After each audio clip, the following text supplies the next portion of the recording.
caawa arrintii ay ka balan qaadayna bari oo xulka ka dhaqaaqaya waddankeena Soomaaliya dhiirigelin ka weyn kana balaaran mid sanadka hore shirkadda Hormuud inay u sameeyayso hadduu Ilaahay leeyahay. Calaykum waraxmatullaahi wabarakaatuhu.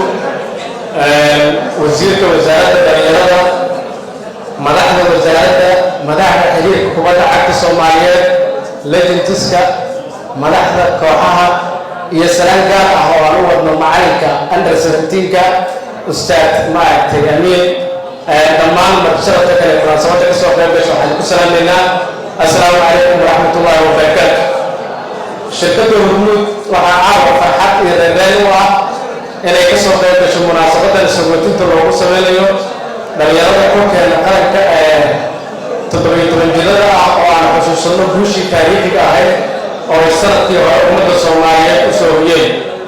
intaan u gudagelin waxyaabaha gaarka ah oo shirkadda kaga qaybgalayso sagootinta tiimkan waxaa salaan sare idinkaga wadnaa maamulka ugu sareeya shirkadda Hormuud oo maaragtay aad u bogaadinayay maaragtay guulaha taariikhiga ah oo xulka qaranka waddanka u soo hoyeen. waxay u rajeynayaan mar labaad guul kale oo taariikhi ah inay waddanka u keenaan xulkeena qaranka ah. sidaad ogtihiin shirkadda isgaarsiinta Soomaaliyeed ee Hormuud Telecom mar kasta waxay garab taagan tahay dhaqdhaqaaqyada guusha ah dadka Soomaaliyeed.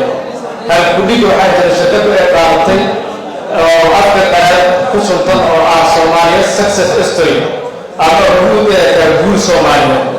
saas darteed qof kasta iyo qolo kasta oo guul Soomaaliyeed keenta innaguna waxaan nahay garabkooda si guul Soomaaliyeed loo wada gaaro. waxaan hoose ka xariiqaynaa sanadkii hore xulka markay koobka soo hantiyeen shirkadda Hormuud si gaar ah garab istaagtay dhiirigelintii ugu horeyso degdeg ah ayayna waddanka ugu samaysay. caawa waxaan hortii ay ka balan qaadaynaa bari oo xulka ka dhaqaaqaya waddankeena Soomaaliya dhiirigelin ka weyn kana balaaran mid sanadka hore shirkadda Hormuud inay u sameeyayso hadduu Ilaahay leeyahay. waxaa kale oo aan rabaa xulka inaan kula balanno mar kastoo hal ciyaar aad guulaysataan hal ciyaar shirkadda Hormuud waxay ugu dargaysa dhiirigelin iyo abaalmarin. haddii aad koobka noo keentaan markaana abaalmarin iyo dhiirigelin aan horey loo arag oo aan caadi ahayn ayay shirkadda xulka ay ku abaalmarin doontaa hadduu Ilaahay leeyahay. si guud shirkaddu dhaqdhaqaaqyada guulaha Soomaaliyeed iyo qof kasta oo ka shaqeynaya guul Soomaaliyeed maadaama iyadu ay tahay astaanta guusha Soomaaliyeed way garab taagan tahay. markana waxaan leenahay xulkeena qaranka nabad ku taga halkaa u socotaan oo ah Algeria.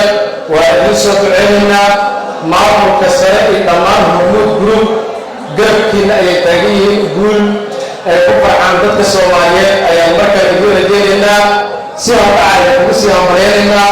habeen wanaagsan. assalaamu calaykum.